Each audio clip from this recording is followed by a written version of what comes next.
আলাইকুম সুধী দর্শক মণ্ডলী, আবারও বহুদিন পরে আমি মরিচচাপ নদীর ধারে এসে একটি ভিডিও তৈরি করছি।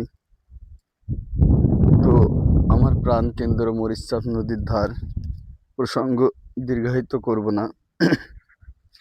কবিতার নাম হচ্ছে আত্মচিৎকার। আত্মচিৎকার কবিতা এর আগেও অনেকবার আমি আপনাদের কাছে আবৃত্তি করে তুলে ধরেছি, পুনরায় আবার আবৃত্তি করে তুলে ধরছি।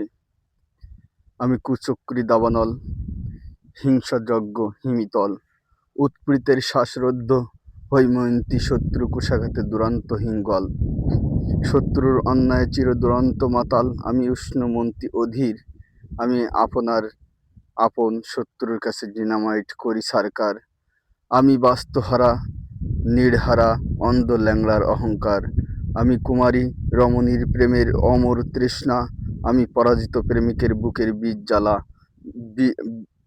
আমি পরাজিত প্রেমিকের বুকের বিষাক্ত মহাজ্বালা, আমি ফাগুনবিহীন বৈশাখীর মহাহিমিতাল ঝঞ্ঝা, নিমেষেই অগ্নিগিরিপথ আমি করি হিমেল শীতল, আমি ঘাতে প্রতিঘাতে ভাঙব লৌহ হিমাদ্রির কপাট উন্মোচল, পৌষের থর থর থর কম্পন ফুটপথের বেওয়ারিশ সন্তানের কাছে পৌঁছে দিই সযত্নে শীতের গরম বস্ত্রের ঢল, বাইপাস মহাসড়কের ধারে নিদ্রাগামী কুয়াশাচ্ছন্ন বস্ত্রহীন সত্যবাদী পাগল, ক্ষুধার্ত তৃষ্ণার্ত মহাক্লান্ত জীর্ণ রুগ্ন ধ্যানমগ্ন উন্মচল, দেশত্ববোধ বিবেক জ্ঞানী গুণী অর্থের মানুষ কি নেই জগৎমণ্ডলীতে, শীতের দিন আর কত দিনহীন দুঃখীর আত্মচিৎকার রাজপথে শুনতে হবে, এ সমাজ কৈলাস ভবদরিয়া থেকে কষ্ট কি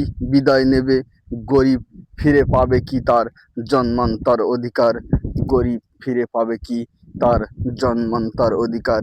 শুধু দর্শক মণ্ডলী, আপনাদের দৃষ্টি আকর্ষণ করে বলছি, আমার আত্মচিৎকার কবিতা মানে আমার প্রিয় কবি কাজী নজরুল ইসলামের মতো আর কি আমি খুব ছন্দ গভীর দিয়ে লিখেছি। তো আপনারা আমার জন্য দোয়া করবেন। পরবর্তীতে কোনো একটি ভিডিওয়ে আপনাদের সামনে আমার দেখা হবে। আজ এই পর্যন্তই বিশ্রাম। আসসালামু আলাইকুম ওয়া রাহমাতুল্লাহি ওয়া বারাকাতুহু।